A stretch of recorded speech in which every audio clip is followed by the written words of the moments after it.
Okay, let's have some fun. G'day everyone, my name's Clayton. I feel quite humble being up here in front of you all, and certainly lovely to be back down here in sunny Queenstown.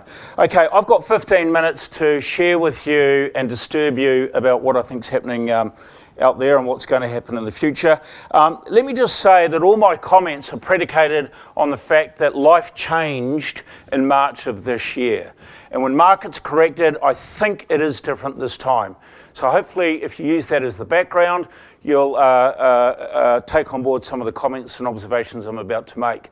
I think also that going forward, investment portfolios will be the risk-free rate plus a normal rate of return. So you can figure out what that looks like, but for me, that starts on a single digit. So if you agree with me that portfolio returns will start with a single digit, then some of the next comments I'll make should start to make sense. If you do not agree, then good luck. I wish you all the best with complacency, but I think the world has changed. And I think today is not the day to be complacent. It's not the day to go, well, I've enjoyed 30 years of falling interest rates, of rising markets. She'll be right, time will heal and disguise all wounds. Today's not that day.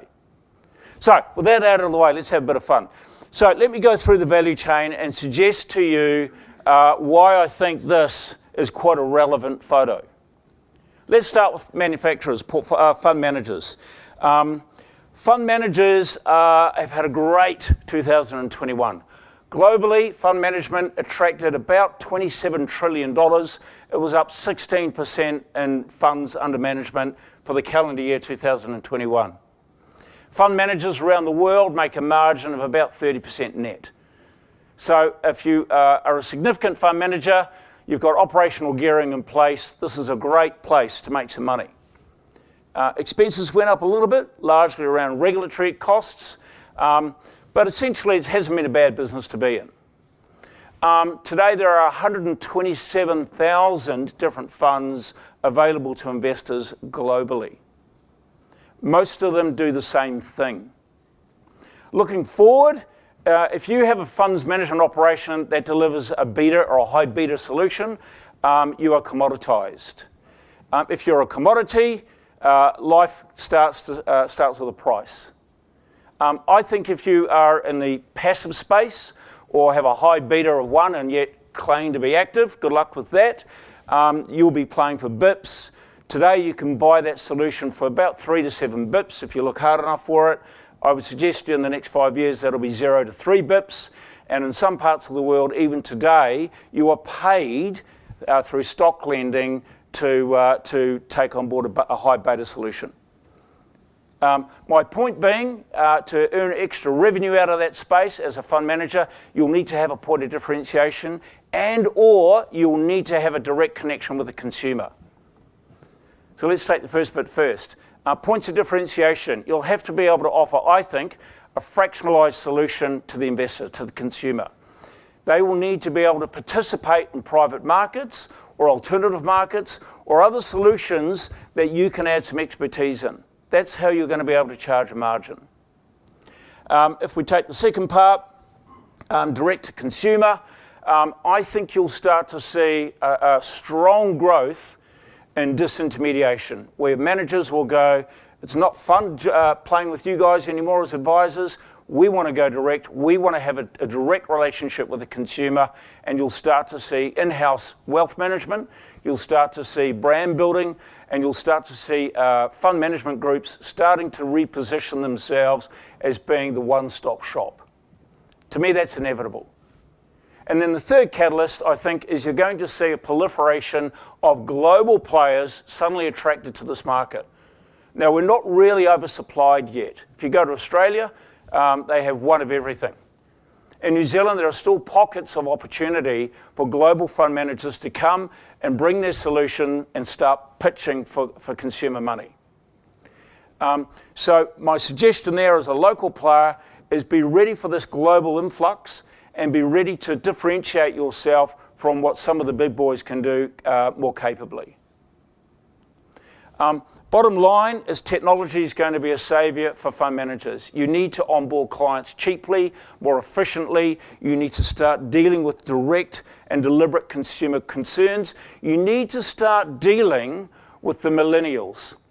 So we're about to experience the largest transfer of wealth ever known to man. That's through generational wealth transfer from the baby boomers to the millennials. Depending on what metric you follow, it's $36 to $85 trillion over the next decade. Now, the millennials buy using different metrics. They have limited brand loyalty, they're much more tech savvy, and they will come to you as a fund manager and go, how do you add value to me? And if you're unable to answer that question, you'll be lost. Doesn't matter how big your brand is today. So that's fund managers. Let's go to the next level, platforms. Platforms, I remember when the first one came out in Australia, it's built by the industry for the industry. So when the first platform came out, it was all about making financial advisory practices more efficient. Today they're clunky, they're outdated, and any work done on platforms is largely putting sticking plasters on problems. The new look platform to me is where the consumer is completely empowered. They own their data. It's an ecosystem that they control. Let me pause a minute for those who are going, no, that'll never happen to me, and reflect on the accounting fraternity 20 years ago. My relationship with my accountant was I gave them a box of receipts and they figured out what I had to pay or what I was owed. And then Xero came along. And Xero completely changed the dynamics of the consumer-accountant relationship. Suddenly the consumer owned their data. And they gave permission to their accountant to act with their data as they wanted them to. It could be administrative rights or it could be view-only rights. If you have a business that's reliant on the continuation of platforms in their current form, I think you're going to lose a big chunk of your conversation with your consumer. To me, the big boys are ready to come in. It's going to be an unbundled, as I say, ecosystem, and it'll be very much consumer-centric, something the industry hasn't had to focus on for 30 years. Okay, let's get to the advisor, the good bit. The advisor is the only individual in the room that's actually met with the client. So they have a relationship premium. Okay, and if you talk to advisors in the room, they don't spend a lot of time talking about the weeds and the granularity of investing. They spend a lot of time selling trust. Okay, so they're in the box seat. The challenge they have is if you get to portfolio normalization, suddenly the industry fees start to stand out. And like every element of the value chain, my belief is that advisors are going to need a solid value proposition, a solid response to that question, remind me what you do again. Why am I paying you 75 bips, 100 bips? Why am I paying you at all? Now, unfortunately, we have a complacent industry across all elements of the value chain where the advisor is very comfortable to go, oh, don't worry, I look after it all. It's all bundled, it's all disguised. It's very challenging for the consumer to start picking away who they're paying to. But as you may hear from the regulator or regulators around the world are going to great efforts to start unpackaging that. So that everyone who plays in the value chain, every snout in the trough, needs to say and justify why they're there. I was talking to Tony earlier. In Australia, annually, clients have an opt-in piece of paper to sign, where every element of their relationship with the advisor is broken down, and it's exposed in dollar terms and percentage terms. You don't have to be Einstein to figure out that that's probably what's going to come our way. Interestingly, for advisors, and this is a ray of hope, once you have your value proposition constructed, there is a weight of consumers coming down the pipe. It's like using the metaphor outside, it's like the snowball's coming towards us. We've got a diminishing number of providers, and yet we've got this huge number of consumers who want help, particularly with volatile markets, particularly with complexity coming into the markets, particularly with volatility that we're seeing over the last couple of months. All of a sudden, people want some guidance and are prepared to pay a premium for guidance as to what do I do next. Over the next few years, $26 billion worth of KiwiSaver money is going to be released. And a lot of that is real money to real people who want real advice. But again, just to labour the point, there needs to be a clear menu of what you're going to do and how you're going to get paid.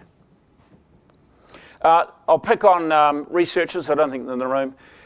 Anyone who's in the business of providing research reports on funds or investments, that's a commodity. The big boys are all over it. It's largely free now. If it's not, it's cheap. I think that's just a complete and utter waste of time and effort. External CIOs, though, will have a significant role to play. The world's getting harder, investing's getting harder, and people will need guidance, high-tech guidance, to help navigate what the best solution is. It's also getting noisier. And if my suggestion that more manufacturers are going to come to town is half correct, then you're going to see a lot more people competing for your attention. And somehow we need to sift all that down. And then finally, the consumer, the only one that pays our bills. The consumer at the moment has had the luxury of being able to do anything, anytime, anywhere, and timing has healed all wounds, and all indicators are pointed up. All indicators are not all pointing up at the moment. Consumers, I believe, will need and require some assistance. They'll need or require just someone to sit as their wingman to go, hey, listen, you're on the right track. I'm not sure they're going to be prepared to pay an annual fee for mediocrity. And that's not taking a stab at passive. If you're in the passive world, I wish you all the best. I think it's a commodity. I think you will find that you'll be competing on price. And I think you'll find that when the big guys come to town, that price is going to go steadily down. But hey, listen, knock yourself out. You will need to add some value and differentiate yourself somehow to not only attract the consumer, but also retain the consumer. The mass affluent, in other words, the consumer that may not necessarily be attracted to the advisors in the room, they will find other portals to access the industry, primarily through manufacturers offering direct-to-consumer platforms. But those that are prepared to pay will be much more discerning about what they're paying for. So with that, I'll hand it over to Sam. Thank you.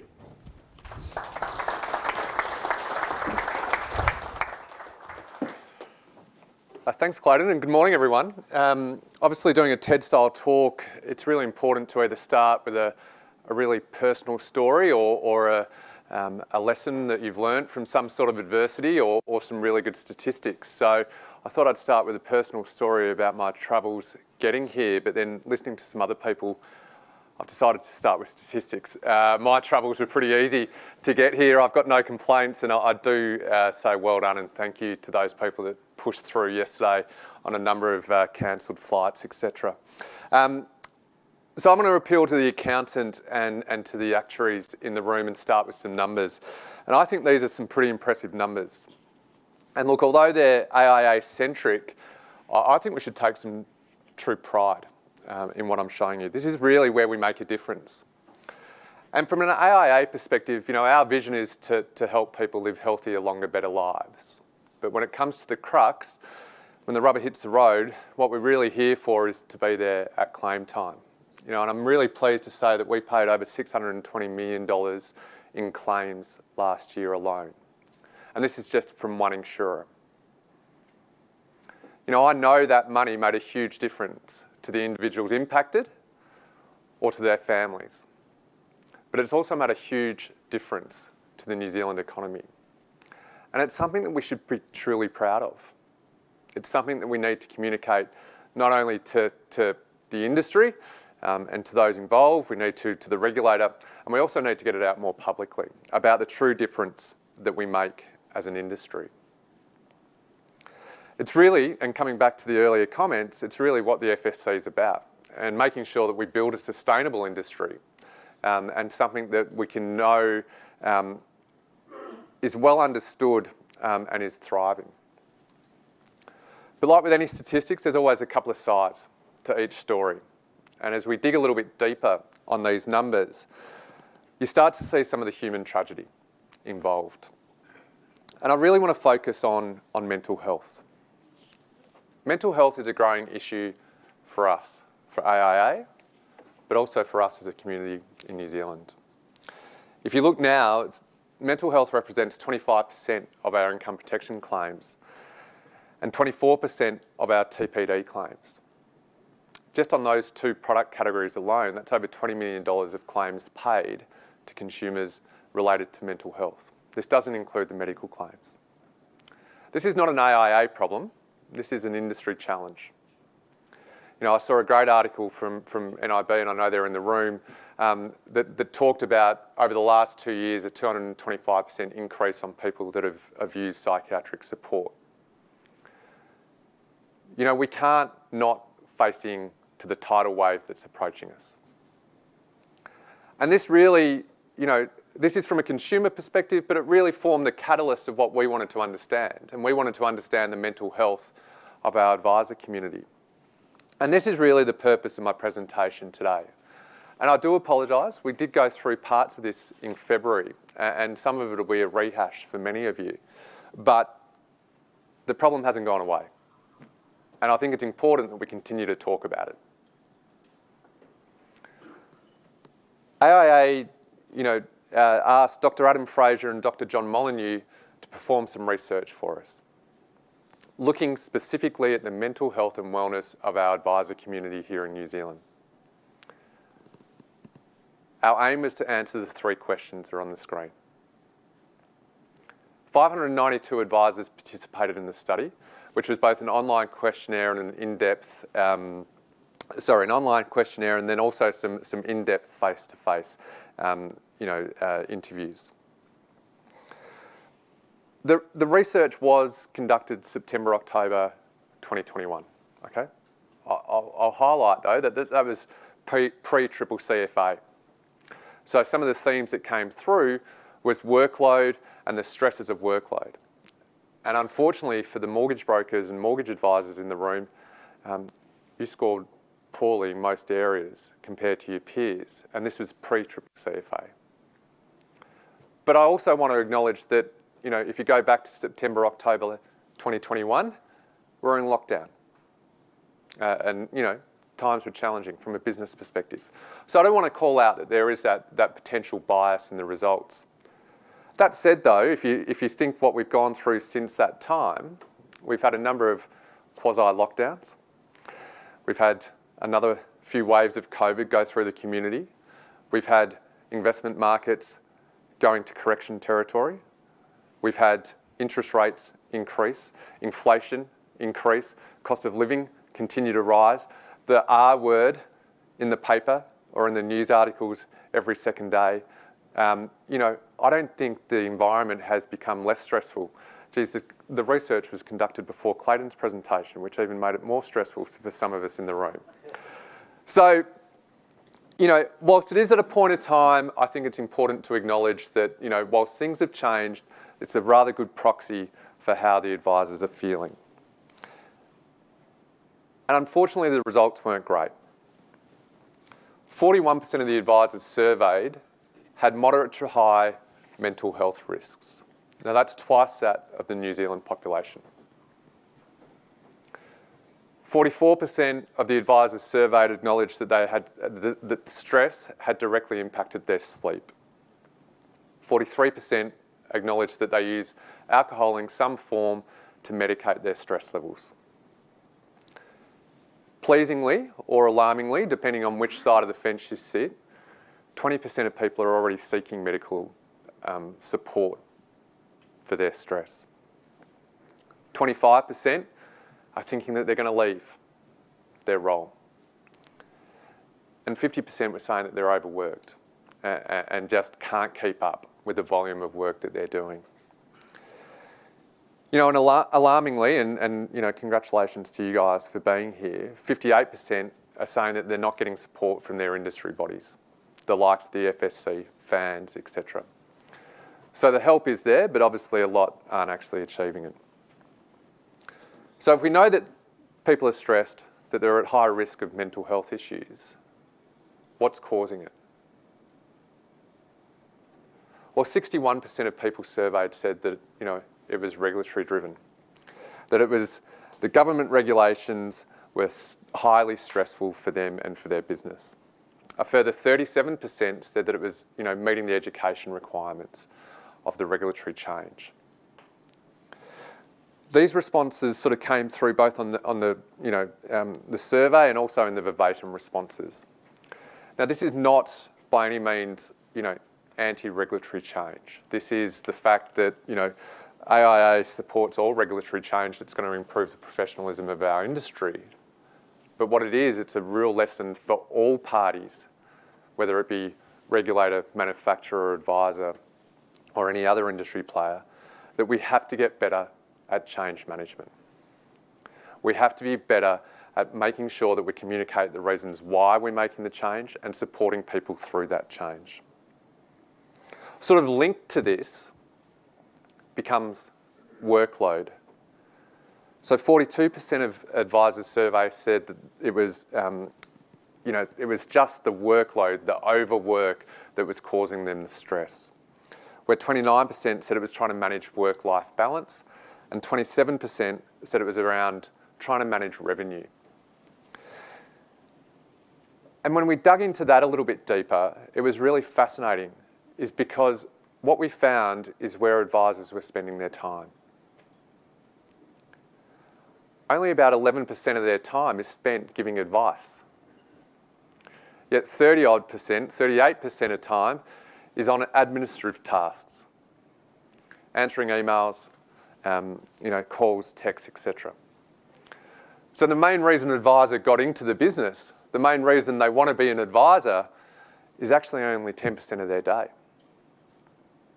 And then we wonder why people aren't enjoying what they're doing. Because the one thing that they want to do is merely half a day of a week, and everything else is noise. And this really resonated with the researchers, and the researchers sort of, identified that one of the key things that advisors should be doing is making sure that they have the support staff around them. The support and this practice structure.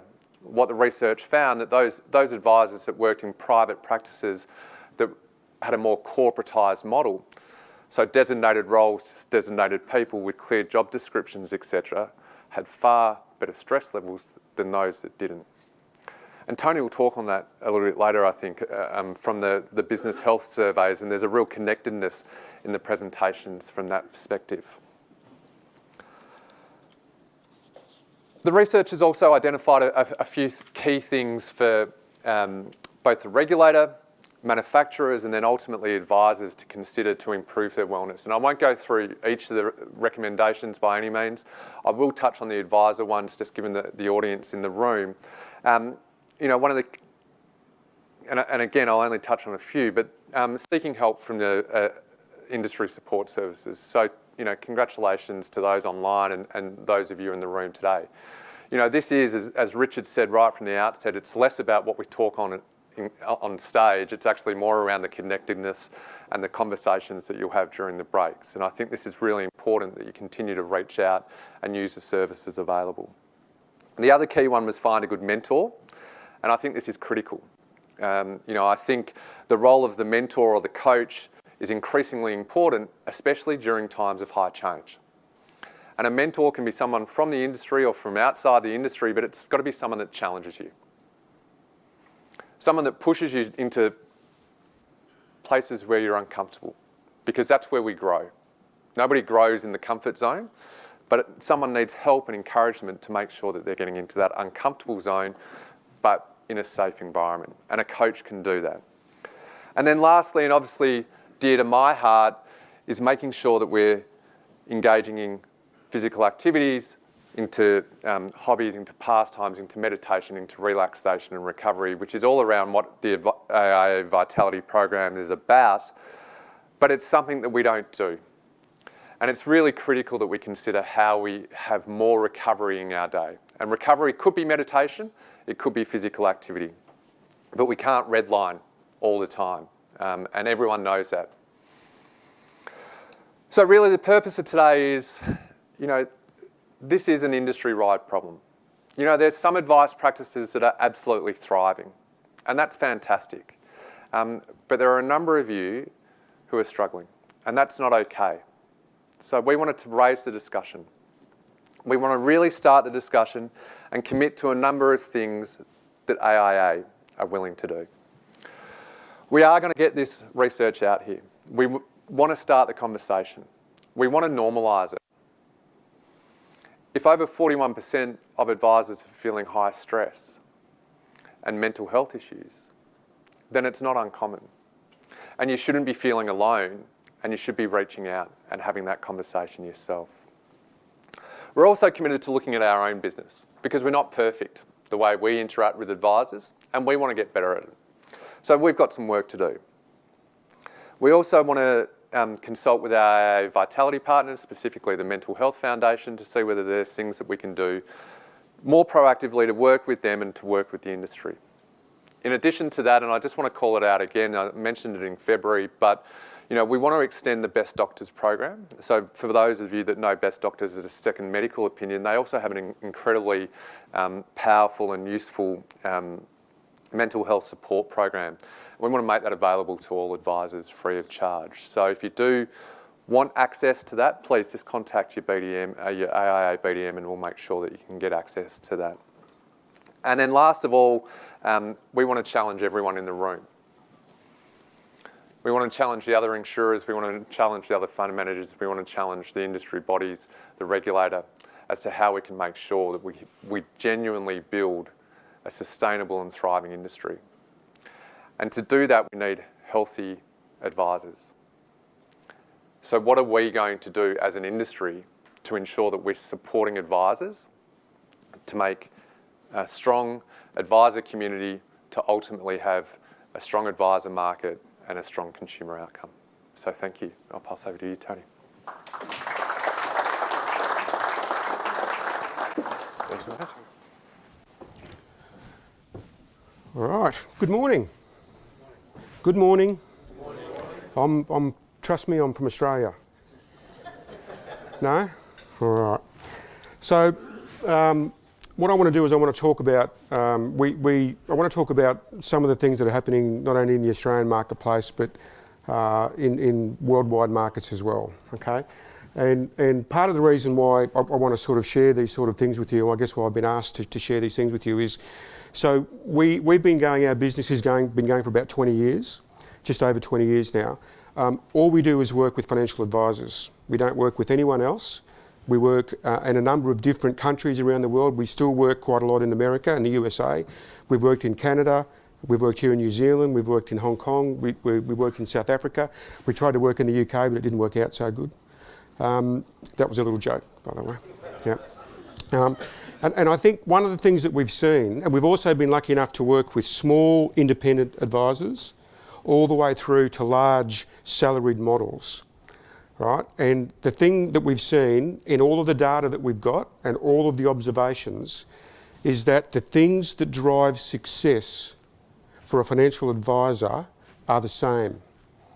Whether the geography or the business model, the things that drive success are the same, right? And so what I want to share with you today is some of the things that advisors have been doing to be successful, how they've adapted to the environments, and our motto is more efficient, more profitable, more valuable. And that's what we've seen. So one of the things that I wanted to say just to get it straight out is that I'm going to share with you some things that are happening in the Australian marketplace. It's not all good, okay? It's not all good at all. But those advisors who have adapted, those advisors who have concentrated, and most importantly, those advisors that have implemented core principles and how to run a business, are more efficient, are more profitable, and are more valuable than they ever have been before. Right? Has it been easy? No. Have they had to change? Yes. They haven't been able to sit back and rest on their laurels. They have done things differently.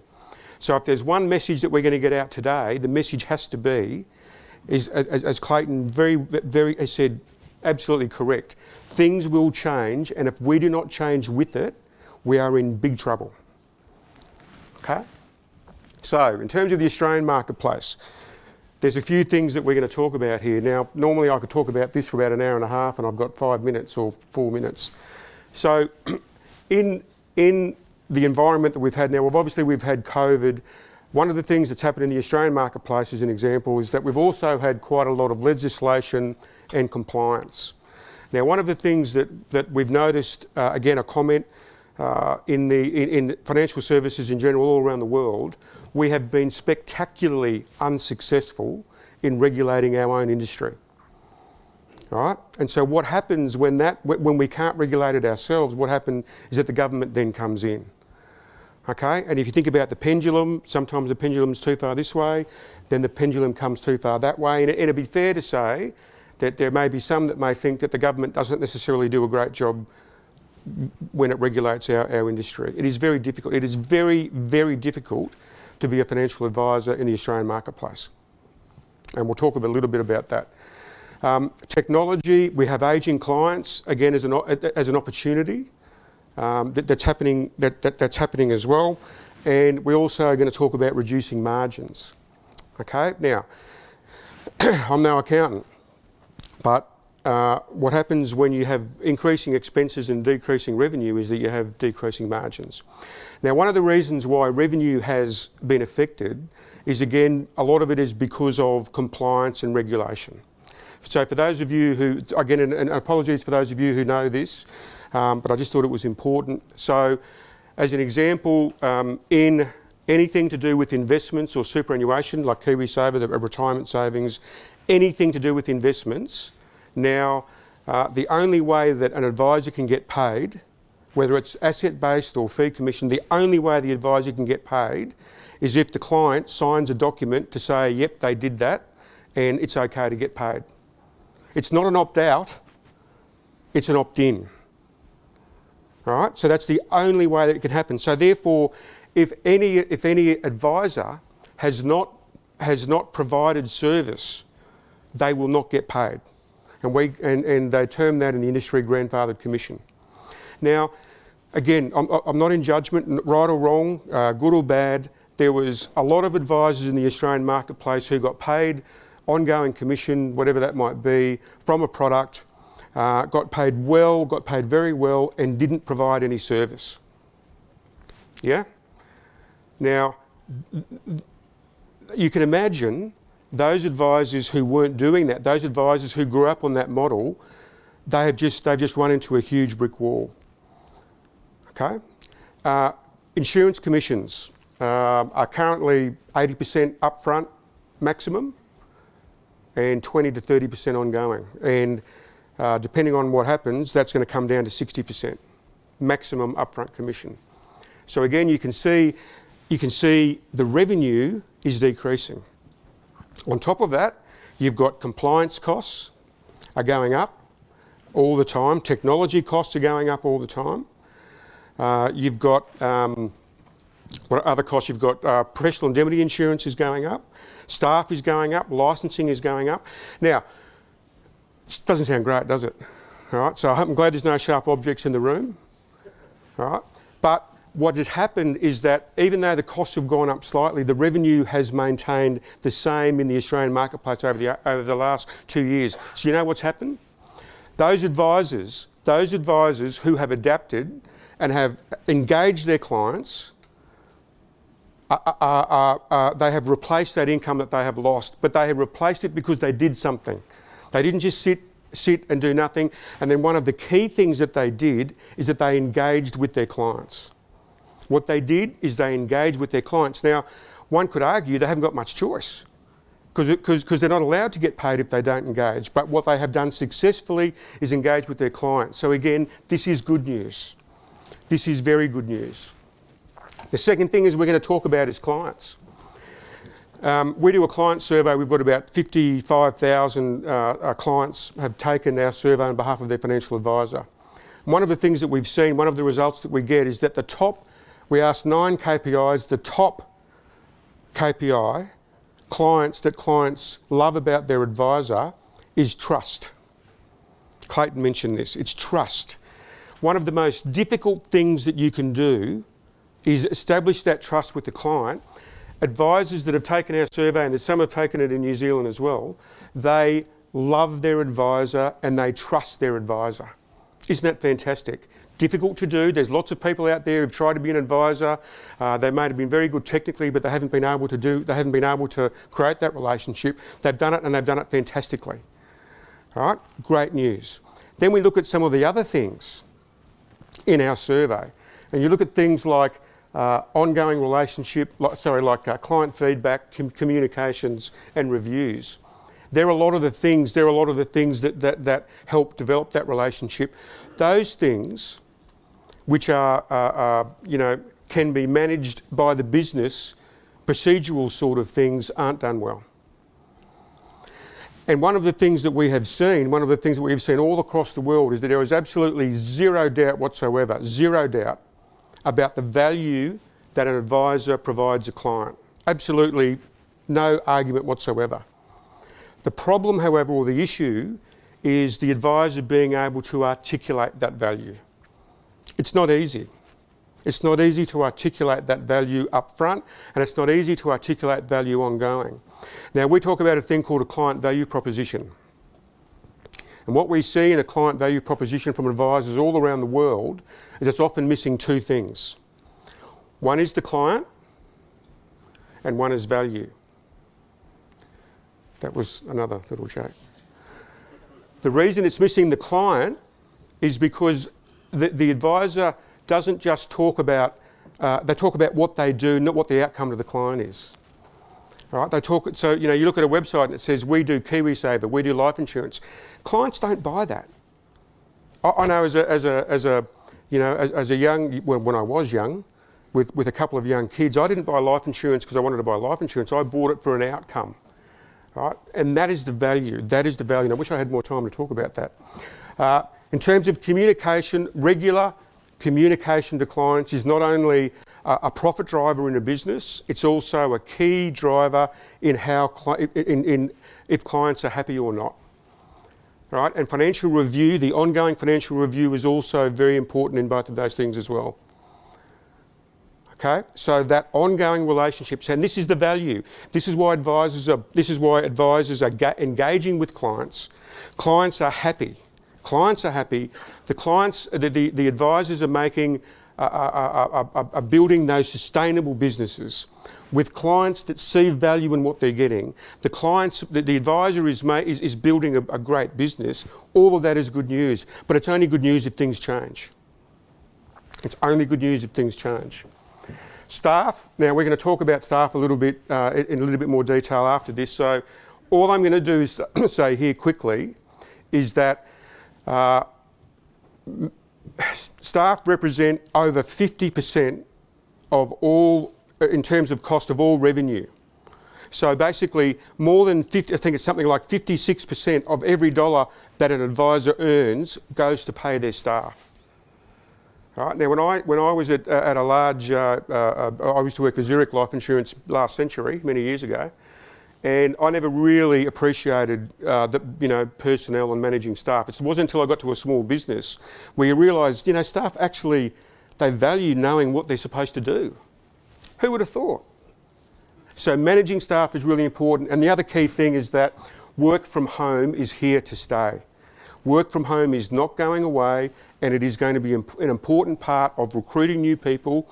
It's going to be an important part of of having people happy, and it's also it's a positive and a negative in that it means that if you're here in Queenstown, you can actually get more quality. You can get staff that don't actually have to live here, whereas previously geography's been an issue. It's not going to be an issue moving forward, which means your good staff, other people are going to be looking at. The last one in terms of business owners. Now, 7 out of 10 advisors in the Australian marketplace are owner-operators, if you like, single principal businesses. One of the things that we've absolutely seen is that succession is becoming a real issue because of the age of advisor and because of the regulation and the education requirements and those sorts of things. There is no excuse not to have a succession plan. There is no excuse not to have a buy-sell agreement with a smaller advisor within whatever network you have. There is no excuse not to have it. It is going to be incredibly important, and particularly it's going to be more important to make sure that the older advisor gets the value of everything that they've done in their business up to date. The other really important thing, we talk about success on purpose. Advisors still don't do a business plan. They're not kept accountable to that plan, and they don't ask for help. Again, what we've seen is that those businesses that are more efficient, more profitable, more valuable, have a business plan, know what they're going to do, work that plan, progress the plan on an ongoing basis, and ask for help particularly about being accountable to that plan. That's what the successful advisors are doing. And one of the other really important thing here is it's not just the advisors say that they do stuff, it's the advisors that actually do stuff that are making the difference. Okay, so don't kid yourself if you say, yeah, I do that. All you're doing is hurting yourself. Implementation is the absolute key. And I think the key here is it's how you adapt. How you adapt to the marketplace. Now, the regulators are going to do what the regulators are going to do. Is it going to be fair or not? Don't know, don't care. It's how we adapt, but it's doing something. It's not just it's talking the talk, it's walking the walk. So I encourage you to think about your business. Thanks for your time, and I'll be around all day and happy to take any questions at any time.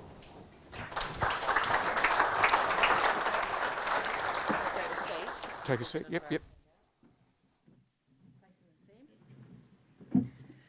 Okay, great. Thank you. Some food for thought there, some interesting points, which I'll try and cover some of them as we go through our chat this morning. The first thing I do want to get out of the road, and I spoke to all three of our presenters, was around staff. And so when you hear that Sam's talking about advisors are doing far too much administration, they're doing very little advice based on the research from AIA. Then you've got Tony talking about staff and how much that's contributing to the bottom line of a business. And then Clayton's talking about this transfer of wealth. So I really want to ask the three of you the importance of staff going forward. I mean, we're going to talk a lot about the future of what you think financial advice businesses are going to look like, but really the importance of staff. So Tony, can I start with you? Often I talk to staff and they don't know what the business's business plan is. They don't really know what the principal's got planned for the business. So do you want to elaborate on that? That's absolutely correct. And all of the data that we see is that not only that, they don't necessarily have an up-to-date position description, so they're not exactly sure what they're doing. They don't have measurable objectives, so they don't know if they're doing well or not. They don't know if they're actually doing their job well or not. And they don't, and the goals of the business aren't being shared either. So it's not just about that. It's also about understanding and understanding what the business does. So I think all of those issues, again in the most efficient, profitable businesses are managed by the principals, by the owners of the business, and they take real care with it. And I think delegate and get out of the way. I think that's a pretty good thing as well. Yes, Sam, I'm interested. So, we're here to support each other. We're here to support advisors in their practices. What can we be doing to encourage them to delegate that work, get the right people in the room? Yeah, it's an interesting question in the sense that one of the key things is making sure that it's a leadership piece and making sure that you're fit to lead. And one of the things that we see all the time, and the research showed it as well, is that advisors under stress, the chances are they're not exercising, chances are they're not eating well, chances are they're not looking after themselves. That sort of permeates in through the office. The fact that that person doesn't have time for a lunch break, doesn't make time to actually, take care of themselves, sort of permeates back through the office, and you sort of get quite a toxic culture within an office environment because of that leadership piece. So we're doing a lot of work at AIA around an executive wellness program, which is really talking to advisors who run businesses to put the oxygen mask on first. Really look after themselves, understand what they want from the business, and coming back to having a really detailed business plan, but also a really detailed personal plan about what they're doing to prioritise their health and wellbeing, then what they're doing to prioritise the health and wellbeing of their business, and it just flows naturally that it flows onto staff, because you quickly identify that everybody's got the same amount of hours in each day. And so if you're trying to do twice as much, it's never going to work. And so having that structure in place, having that rigour in place, just seems to flow through the business really importantly. And Clayton, you talk, your observations, and you're talking about advisors being distracted with regulation and compliance and fees and revenue. So passing it down to staff, what are your thoughts on that? Yeah, there's a couple of good points the guys made in their presentations. The first one is if you set up a business that happens to be distributing or dispensing financial advice, that's a good starting point. The bulk of the industry, I think, unfortunately, are financial advisors who happen to have a business.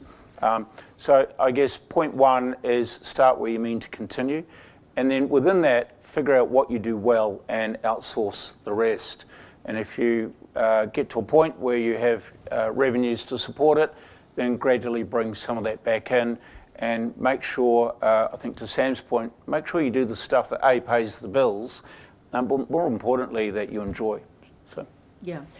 So now I really want to dig deep on the future of financial advice. We've talked about the transfer of wealth. I heard you talk at another conference, Clayton, about changing tribes in 2041. Sam, you're talking about that we need to get together and be mentoring and looking after the wellbeing of advisors. And Tony, you're talking about, we're talking about digital, we're talking about fees and whatever. So what does the future of financial advice look like? I would like to think that we're in a profession and that we can encourage people to come and be advisors, and that's a career that they really want to do, that they've sat exams and they want to do it. So, Clayton, what does the future look like? As I was trying to allude to, I think the future for advisors is actually the same for the whole industry. It's know what you do and know what you can charge for, and then when you've figured out that piece, be very confident in saying, hey, listen, this is what I'm worth. If you can't answer that question, unfortunately, we're all going to get asked it, and at some point we're all going to have to come up with a response. So again, if I was an advisor sitting in this room, I would write down everything I do, everything I think I'm worth, be it turning up to events like this and improving your education, right across the board to holding the client's hand in moments of doubt, and then put a price next to it.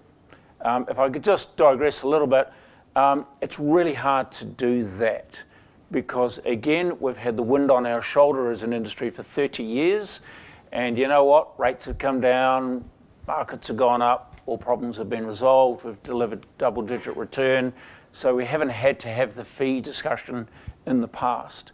I think we're going to have it in the future, and now's the time to start, I think, producing your menu of what you do and how you should be paid. Sam. I'm going to run over the same ground, to be honest, because it's exactly what came out in the research around the key differentiator between those businesses that were thriving and those that were struggling was client engagement. And so how do you get client engagement? Well, it's having a clear value proposition and being able to articulate, what you do and why you do it. So without stealing, from the great TED talk of Simon Sinek, it's understanding your why. And really why you exist, and being able to clearly articulate that with the client. The results were quite amazing. It was a simple question to the advisor of whether they considered their clients engaged or not. But those that ticked that they had highly engaged clients just were off the chart in all positive metrics, compared to those that said that they didn't have engaged clients, were the other way. So, if there was a silver bullet in the research at all, It's around that client engagement, making sure that you're targeting clients that you want to deal with, they fit the family photo, and having that value proposition for them. I couldn't agree more, and I think that one of the things that those advisors that could transition, or that did make that transition from the old environment to the new environment, always provided that ongoing service or had the ongoing communication to their existing clients. Right? And even mortgage brokers as an example. At the moment, there was talk about mortgage brokers in Australia removing their ongoing commission as well, but then that didn't happen. But I think the most important thing is that the having that ongoing relationship, not only understanding what it is that the advisor does, understanding what it is that the client wants, and then providing that and then fulfilling that need on an ongoing basis, having that ongoing relationship that the client values and that you can get paid for justly and fairly. And basically, there shouldn't be any such thing as a pro bono advice, or any client that or if you are providing pro bono advice, it's because you choose to, not just because that's the way it works out. So understand what the client wants, and then deliver that service and deliver what the client wants, and have that ongoing relationship. Can I just add one flavour to this? And that is, we've all talked about the client, that's great. The word business is thrown into the mix quite often.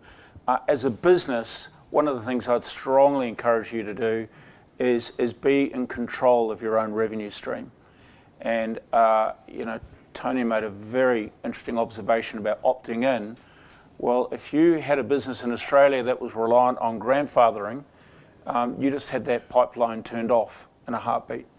So again, think about your revenue streams, think about your billing mechanism, and my central piece of advice would be make sure you're in control of that and you're not reliant or subservient to an external source.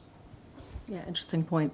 I now want to cover something that's pretty close to my heart, and I know a lot of people here as well, and that's around financial literacy and also our population who are severely underinsured.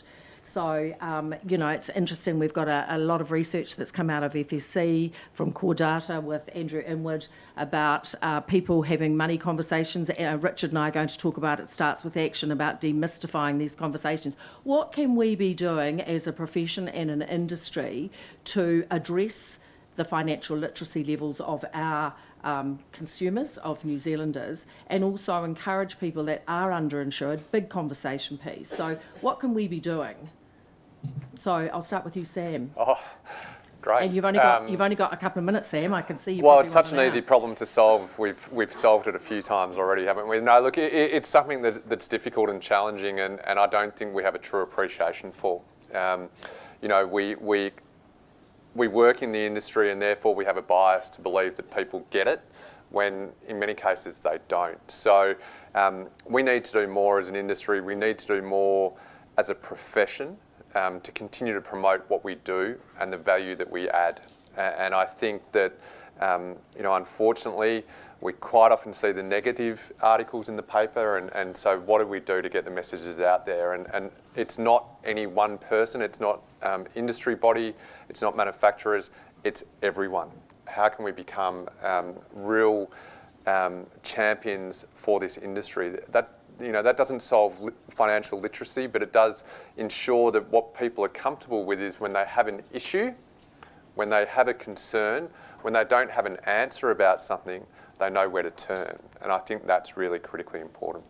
So Tony, what's happening across the ditch and even further afield? Yeah, well, I think communication obviously is incredibly important, and as I mentioned before, communication is a key profit driver in every financial services business around the world, and it's also a key driver to whether a client's happy or not. And I think whether that's a communication to an existing client, whether it's to networks, family members, and when you're looking at communicating to a client, it's not just their children you're looking for, it's the parents you're looking for as well, because of that intergenerational wealth transfer. And I think the other thing that we've seen that's worked really well is, again, getting back to that, what's in it for the client. When you're sharing case, I love case studies, right? And I'll just tell you one very quick story. I'll never forget when I first joined the industry, I was sitting next to a guy at dinner. He was an advisor, a guy called Mark Balfour. Really lovely bloke, young guy, new to life insurance. And he said that when he had an epiphany when one of his younger, unfortunately, when one of his younger clients died, a husband died, and when he went to the funeral, the wife held his hand at the funeral, because he had helped look after her financial future. So that's life insurance, but it's not life insurance, right? It's the outcome to the client, and that's what I think we have to look at, the outcome to the client and a communication, and we all have a responsibility to communicate to our existing clients and their networks and your networks. Clayton, any thoughts? Lots of case studies. Look, I'd encourage you to read a couple of books. I'm a prolific reader. One that kind of tackles this really well is by a guy called Tony Surtees, who was involved in the startup of Yahoo, and it's called Permission Marketing. And to Tony's point, it talks about how you move from being a supplier of a service to becoming a trusted advisor. So if you think of a dartboard, most of us like to think we're the bullseye. If you ever do a client survey, you'll find that you're far from it. It's quite sobering. And then it sort of gives you some tools, including communication and education, on how to sort of migrate from the periphery closer towards the bullseye. There's an advisor I know, he's now retired, who's one of the top 10 in the US, and he regarded himself as a financial coach, and his nirvana was actually getting a client to a point where they were on their own, and he would actually wave goodbye to the client and take on the new one. So if you can find some common sense out of all those statements, have a go. Clayton, you talked a lot about point of differentiation, and that's something that resonates closely with me, because I think each of us in this room do have something that is different from the person sitting next to us. So how do you dig deep and find that point of differentiation, that makes you stand out from the crowd? Yeah, it's a really, really, really good question, and it's one that I think we're going to be confronted with increasingly. Because if you don't, you're a commodity, and commodity then comes down to brand or price, right?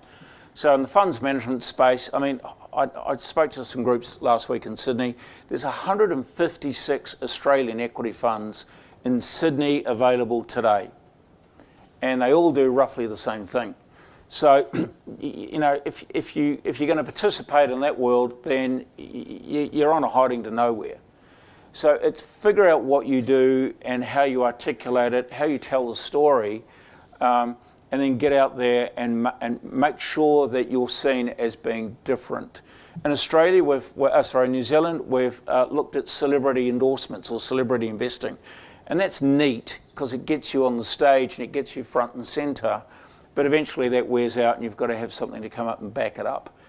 In advisor land, you know what? The smartest guys I know around the world who do it concentrate on a dedicated community of clients. They become all things to that particular community, and in that sense they become the go-to for things beyond selling insurance or beyond providing financial advice.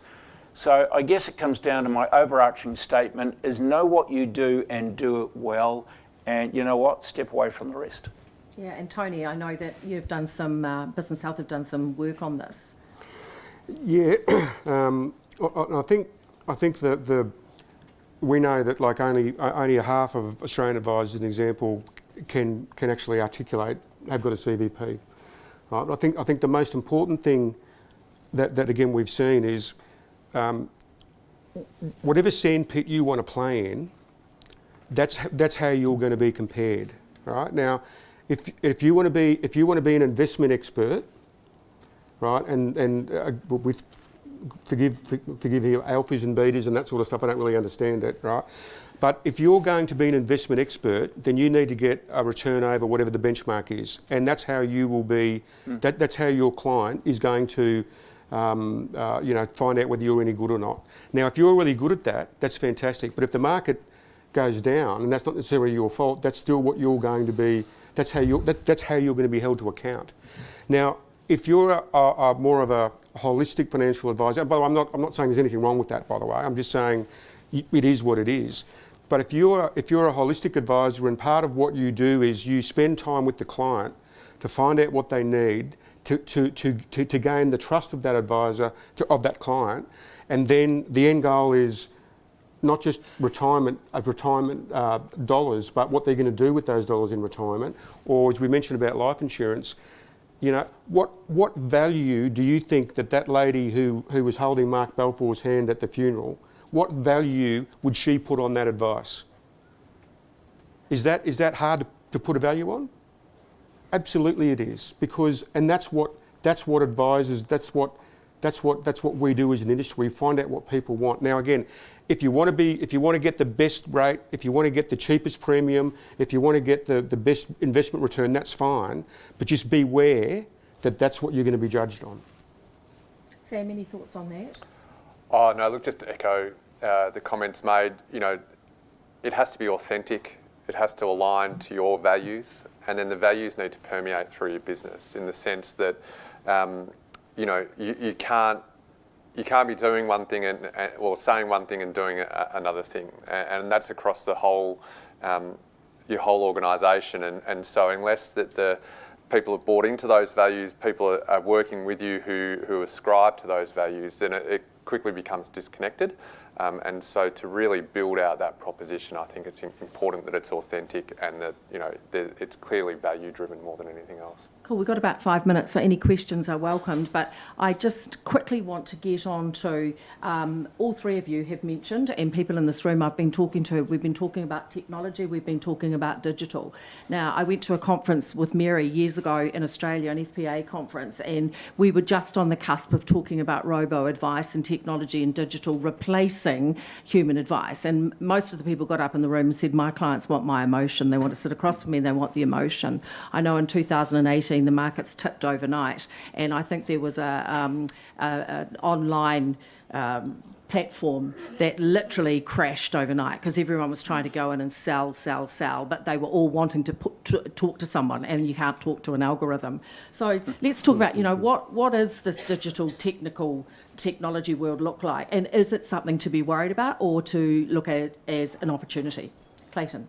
Yeah, look, we looked really closely at robo-advice to bring it into the country, I don't know, 10 years ago. And robo-advice, let's be candid, is high volume, low margin. Your conversion rate's about 3%. So it won't work here. It's barely working in bigger societies. But it's not to say you shouldn't be intimidated by technology. There's an advisor, again, I know in Australia, and his embracement of technology is such where if he onboards a client, he says, here is your link, go away and you download all the data, and then we can have a robust conversation. So to me, embracing technology and using it in a way so you can kind of cut to the chase and get to the bit that actually adds value is imperative. Three middle-aged men talking about technology is always a concern. I don't think we've touched the surface on technology. I think there's far more upside, but I think it's an enabler for the advice rather than necessarily the go-to place for the advice. I think there's a whole lot of digital natives that first port of call is technology. And so if you don't have technology embedded into your business, you know, I don't think you can survive long term. But that's my view. But that doesn't take away from advice. And the fact that people might research, they'll still want to have that personal interaction. I think where we're going to see tremendous leaps and bounds, and I think it's good for the industry, is better advice tools, better you know, technology efficiencies in the advice practice to hopefully skew that number, to take that 10% of time spent giving advice to the 20, to the 30, to the 40%. Well, that's nirvana for me. And I think, you know, to do that is one, you know, support staff, but to do that is technology as well. So I think, you know, you're asking the wrong person, but for me, we should embrace it, and in fact, we should be looking at ways that we can continue to use more of it. Tony, I know that you've got a Future Ready paper that you've just put out, Yeah. and I know the key thing that came out of it was relationships is Yeah. number one. Communication was well down the line. Yeah. So where does the old digital technology story fit? So, well, I think, first of all, I think we don't have any choice, that we have to embrace technology. Just no choice whatsoever. From a business perspective, in making our business more efficient, as Sam said, I think that's a lay down misere. That's just, having data go into one place, one time, then go to wherever you need it to go. That's what we're looking at doing. I agree with Clayton in that robo advice. There is no such thing as robo advice. It's robo investment, and doesn't really matter. It's not going to affect us in the client relationship. One of the things that I do, the two things I'd quickly. One thing is that I've got a 20-year-old and a 21-year-old son. All right, two sons. I was looking the other day. I'm so bloody stupid. I still pay for their phones, right? So I looked at their phone bill. As you can see, a few people looking at each other over here, by the way. I looked at their phone bill, right? And you know how many phone calls they made between them last month? 3. 2 to me and 1 to my wife. Come and pick me up because I'm pissed, right?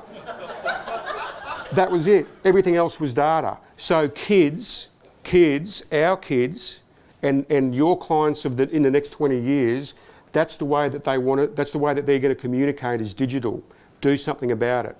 The second thing is, again, we'll go back to communication. One of the things that came out in the Future Ready report was the amount of information on people's databases. It sucks, right? It is not good. All we have is policy information and date of birth, which is okay. The personalised communication means that I love golf, right? I'm not very good at it, but I love golf.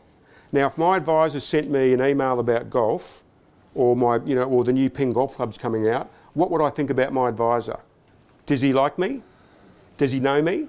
Yeah. The only way he's going to know that is if he's got that in his database, and then he gets one of the people in his office to send it out. He doesn't even. So you can complain about your CRMs all day long. I don't care. There's no data in it anyway, so get some data in there. Look, we've come to the end of this. I'm not sure that there's any questions out there. Mary, if you just want to take the mic across. Thank you. What value do you place in advertising, like Google and Facebook advertising, to supplement, what advisors traditionally do to generate new business? Look, I think from what I've seen in that younger environment, I think it's important. For older people, for an older clientele, I think it's that the first thing people do is they look at your digital footprint, Facebook page, your website. If you don't have those things, it will cost you business. Full stop. If you do have those things, it may not necessarily be the thing that's going to put them over, but if you don't have them, you're in lots of trouble. My only comment to that is it's a very expensive method if you're trying to stand out on generic terms. Insurance and life insurance is a very costly ad word. So it comes back again to that client value proposition. If it's authentic and you're promoting something that you do and having it as a way of driving up digital traffic to build your presence, then I think it's fantastic. And I think, it's a lead source, and it's a lead source that you should embrace. But it's not just hanging out a website and paying for some AdWords. It is actually, far more than that. It's got to be you. It's got to be authentic. And if you do it well, it is an opportunity. I'll give you a free kick. I reckon there's going to be a huge transition of clients from where they are to where they need to be. And that's going to be based on a whole bunch of stuff that we've been talking about over the last hour or so. My free kick is this: go and register a site, unless it's been done already, called secondopinion.com, and offer people a chance to come and just stress test where they're at with you. I reckon that'll be the best advertising you'll do in the next few years.